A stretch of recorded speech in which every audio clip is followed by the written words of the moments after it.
इंद्रदेव को परास्त करके तुमने इंद्रजीत होने का दंभ पाला है। उन्हीं इंद्रदेव के अस्त्र इंद्रास्त्र से होगा तुम्हारा संहार। इंद्रास्त्र।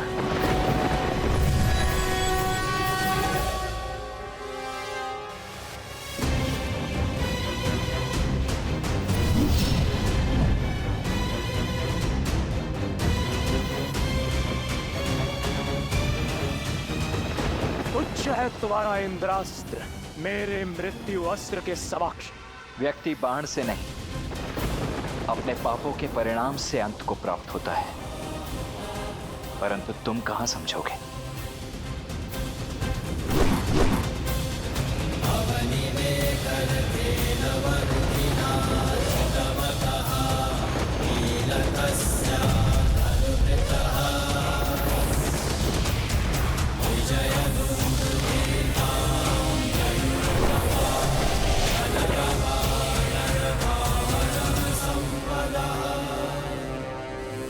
मैं आ रहा हूं इंद्रजीत।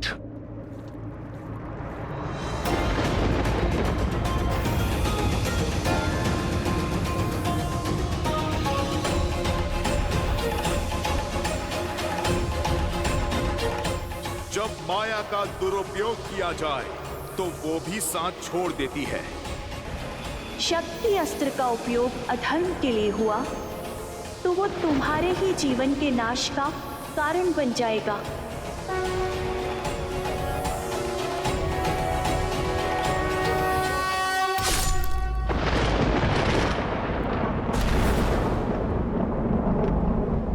इंद्रजीत, इंद्रजीत!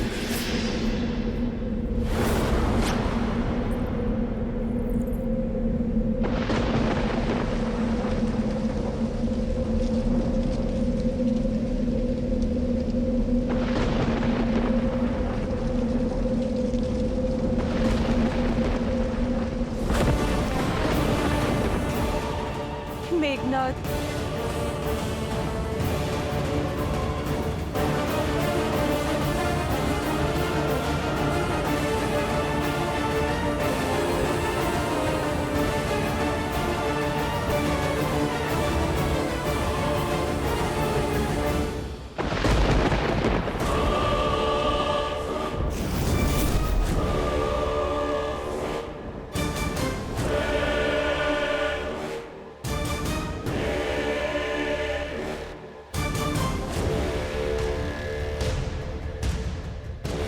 इंद्रजीत! कहाँ हो पुत्र? मेरे समक्ष आओ। इंद्रजीत!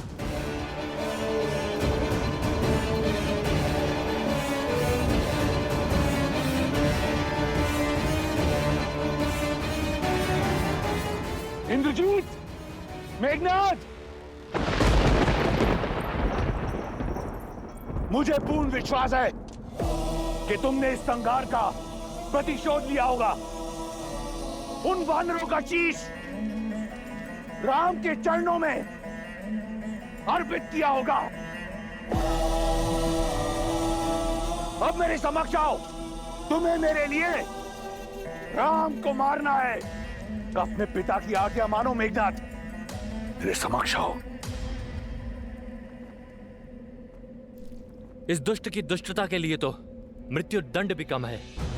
माता सीता के माया स्वरूप अपमान के लिए इसके शरीर को तो चील कौओं को खिला देना चाहिए और अंग भंग करके पूरे वन में फैला देना चाहिए। अपमान से बड़ा इस संसार में और कोई दंड नहीं है। इंद्र से जीतने वाला योद्धा इंद्रास्त्र से हार गया। देवराज को बांधने वाला आज उन्हीं के अस्त्र से संसार सागर से मुक्त हो गया। इससे बड़ा ना ही कोई अपमान है और ना ही कोई दंड है। यह सत्य है कि जो युद्ध जीतता है वो इतिहास लिखता है, किंतु युद्ध में मर्यादा रखने वाला संसार में अमर हो जाता है। इतिहास लिखने के साथ साथ भविष्य के नियम, परंपरा और धर्म का आधार रचता है। इस युद्ध में हमने सदैव मर्यादा का आंचल थामे रखा। कठिन से कठिन और विपरीत परिस्थिति में भी हमने मर्यादा का साथ नहीं छोड़ा। तो युद्ध के इस अंतिम पड़ाव में हम मर्यादा का साथ कैसे छोड़ सकते हैं? जो लड़ा वो शत्रु था,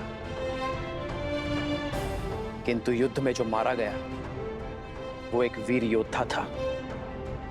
वीर गति प्राप्त की है इंद्रजीत ने, और जिसे शास्त्रों ने, नियति ने वीर गति दी है, उसकी गति भी सम्मानजनक ही होनी चाहिए।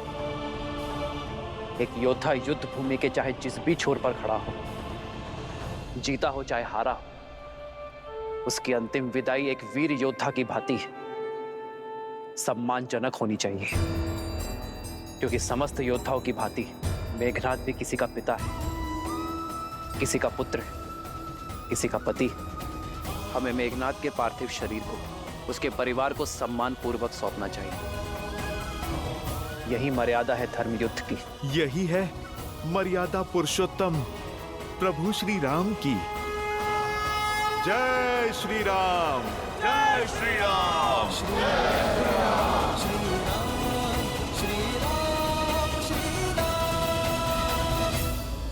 मेघनाद ने भले ही धर्म ना निभाया हो, किंतु अंतिम श्वास तक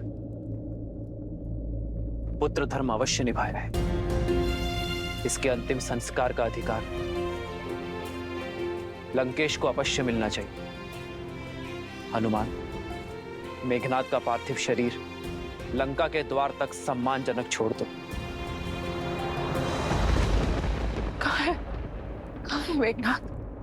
कहाँ है वो? वचन दिया था ना आपने मुझे कि उसे सुरक्षित लेकर आएंगे। कहाँ है वो? कहाँ है मेघनाद? कहाँ है मेरा मेघनाद? कहाँ है वो लंकेश? आपके मौन से मेरा मन घबरा रहा है। आपकी ये रिक्त आंखें किसी अनिष्ट का आभास दे रही है मुझे। उत्तर क्यों नहीं देते आप मुझे? कहाँ है मेरा मेघनाद?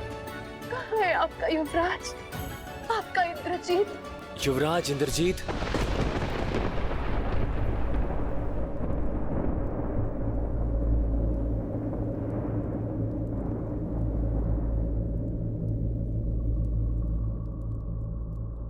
तुम्हें पता है मेरा पुत्र कहाँ है?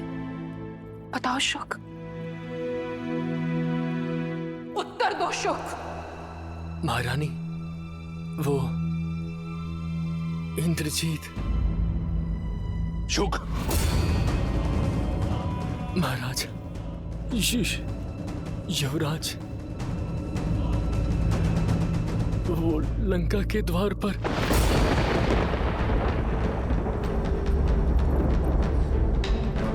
लंका के द्वार पर? द्वार पर क्या? भीतर क्यों नहीं आया वो? शुक, मुझे उत्तर दो। मेरा पुत्र ठीक तो है ना? क्षमा प्रार्थी हूं महारानी, परंतु युवराज वीर गति को प्राप्त हो।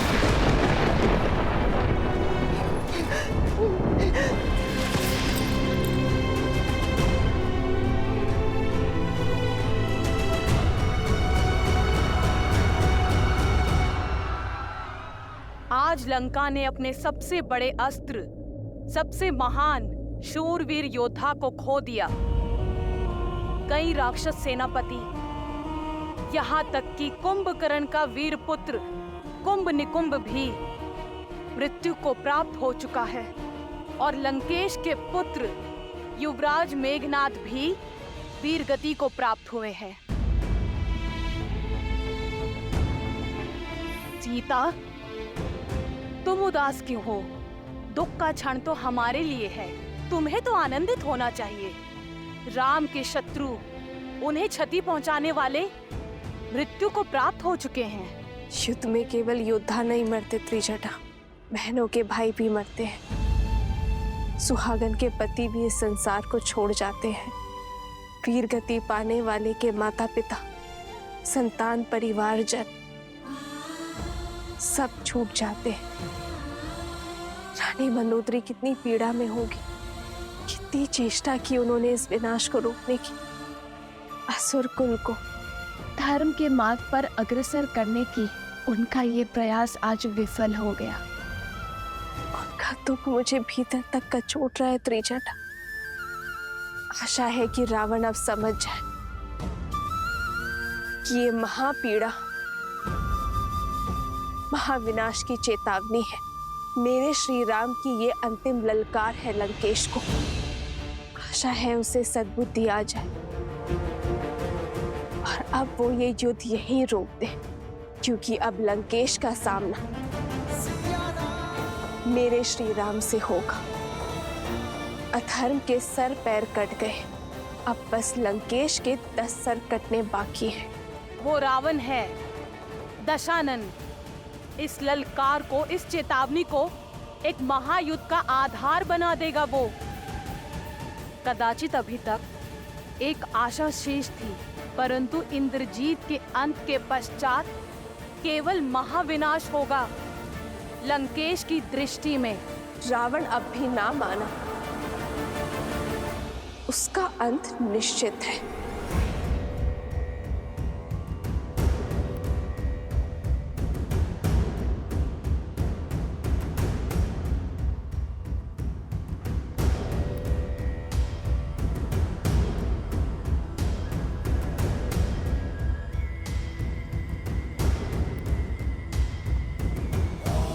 आप निश्चिंत रहिए पिताश्री, अब राम और उसकी सेना का अंत आपका पुत्र सुनिश्चित करेगा। मेघनाथ, लंका का युवराज बाहर है, तो ये द्वार बंद क्यों है? खोलो इसे।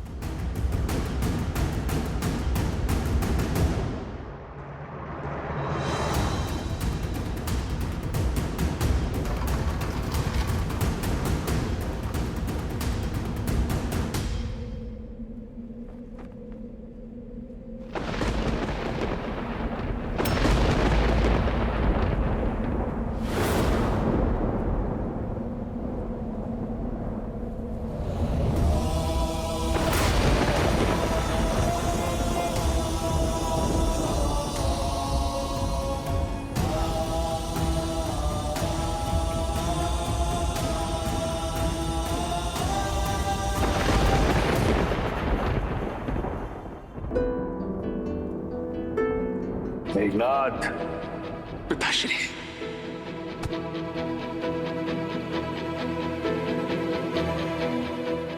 इस संसार में जब भी कोई मेरे पिताश्री के विरुद्ध खड़ा होगा, सबसे पहले मुझे अपने सामने पाएगा।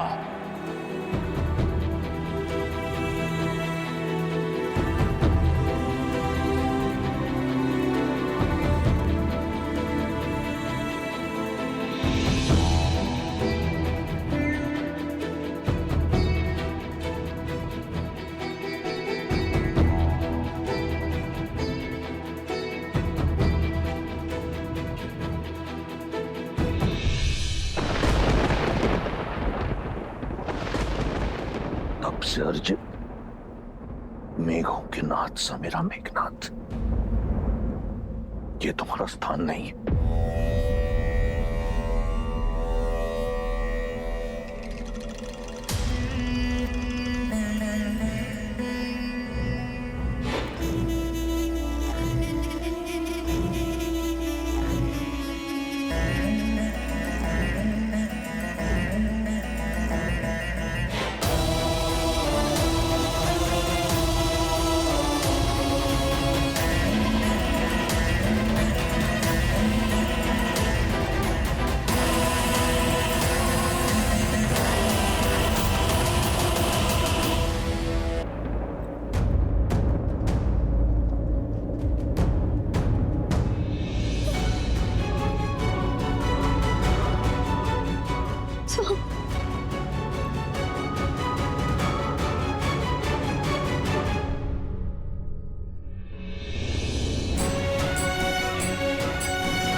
इंद्रजीत का शव देखकर दशानन भैया की चुप्पी, महाप्रलय के पहले का मौन, अपमान और पीड़ा का ये घूंट दशानन भैया को हर सीमा लांघने पर विवश कर देगा और उनके प्रहार को और भी प्रचंड बना देगा। मैं रावण के बल को जानता हूं विभीषण, और आने वाले विध्वंस का भी आभास है मुझे। मैं ये भी जानता हूं कि रावण के बल के साथ साथ देवी निकुंबला का साथ हमारे लिए कितना घातक होगा। किंतु धर्म युद्ध में यह संकट तो आना ही था। हम इस युद्ध और वनवास के अंतिम पड़ाव पर हैं। अन्याय के अंत के लिए, सीता की मुक्ति के लिए और धर्म की स्थापना के लिए हमें देवी के आशीर्वाद की आवश्यकता पड़ेगी। प्रभु, मैं समझ गया, क्योंकि माता निकुंबला देवी की पूजा को पूरा करने से हमने इंद्रजीत को रोका था। इसलिए हम स्वयं देवी शक्ति महागौरी की पूजा करेंगे। हाँ हनुमान, किंतु हमारे पास समय कम है और दायित्व विशाल। इसीलिए हमें महर्षि अगस्त्य का मार्गदर्शन लेना होगा। देवी का आशीष पाकर हमारी सेना यह युद्ध जीत पाएगी। उनका आशीष पाकर ही रावण का अंत कर पाएंगे हम।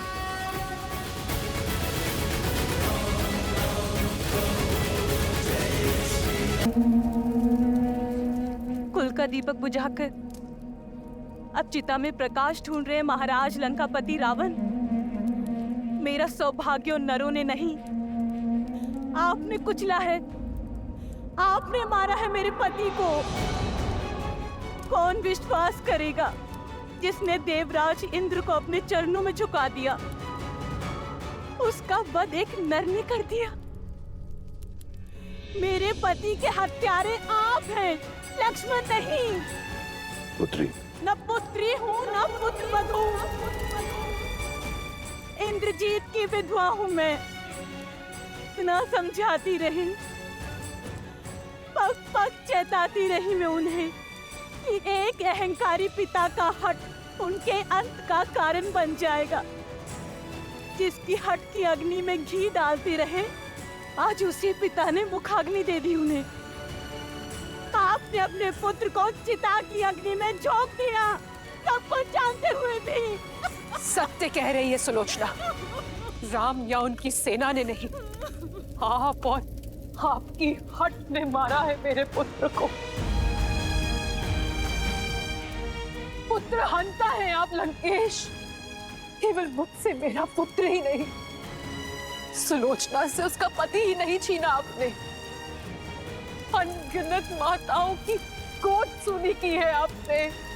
अनगिनत सद्भावों का सुहाग उजाड़ा है आपने लंकेश।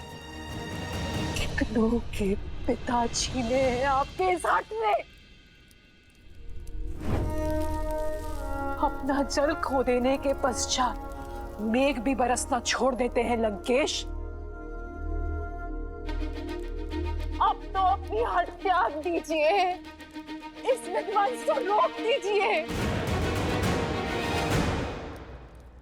ना अपनी पत्नी की चिंता से, ना संबंधियों की चेतावनी से, कम से कम अपने पुत्र की चलती चिता देखकर तो समझ जाइए कि जिससे आप लड़ने निकले हैं लंकेश, वो साधारण नहीं है, नारायण है वो लंकेश।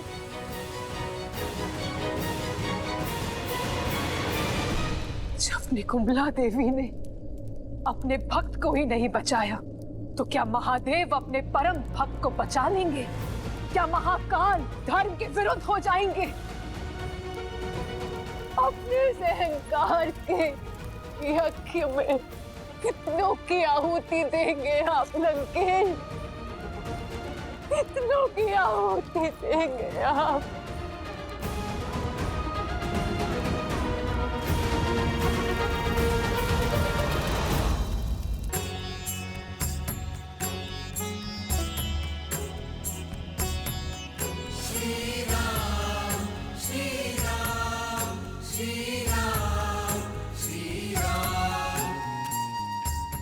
मेरी विनती पर पधारने के लिए धन्यवाद महर्षि अगस्त्य। जिसके मन में धर्म की ज्वाला जलती हो, वो अधर्म को सुहा करने का आशीर्वाद देने कैसे ना आता रघुकुल नंदन? आशीर्वाद के साथ साथ परामर्श भी चाहिए। समय की अत्यंत कमी है महर्षि। महागौरी की पूजा संपन्न करने के लिए उनका आशीष पाने का मार्ग बताएं। जब अत्याचार सीमा से अधिक बढ़ जाता है तो समय भी धर्म का साथ देने को तत्पर हो जाता है दशरथ नंदन। आज मध्य रात्रि देवी का अनुष्ठान पूरा करने का सबसे उत्तम मुहूर्त है। आप अभी संकल्प ले लीजिए कि देवी को 108 नीलकमल भेंट करेंगे, और जब ये पूरा हो जाएगा तो देवी आपको दर्शन भी देंगी और विजयश्री भी देंगी। किंतु ऋषिवर, नीलकमल मिलना तो दुर्लभ है। एक को ढूंढने में वर्षों लग जाते हैं। 108 मिलना कठिन होगा। देवी को प्रसन्न करने का मार्ग सरल कैसे हो सकता है नील? खोजने तो पड़ेंगे, और 108 नहीं हुए तो यज्ञ पूर्ण नहीं होगा। किंतु ऋषिवर, 108 नीलकमल ही क्यों? एक आधा ऊपर नीचे नहीं हो सकता क्या? 108 का महत्व बहुत बड़ा है नील। अंक 1 बताता है ईश्वर एक है। शून्य प्रतीक है उसके सर्वस्व व्याप्त होने का, और अंक 8 समय की अनंतता का सूचक है।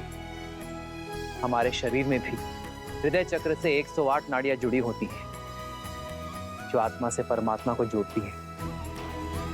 और जाप से जब तक ये अंक ना पा लिया जाए, तब तक ये जोड़ पूर्ण नहीं होता। इसलिए माला में पिरोए मोती से लेकर सभी ईश्वरों के नाम और संसार की उपनिषद भी 108 है। तो फिर अपने प्रभु के लिए 108 नीलकमल लाने का दायित्व मेरा हुआ। ऋषिवर, आप केवल इतना बताइए कि मैं अपनी खोज कहां से आरंभ करूं? मानसरोवर।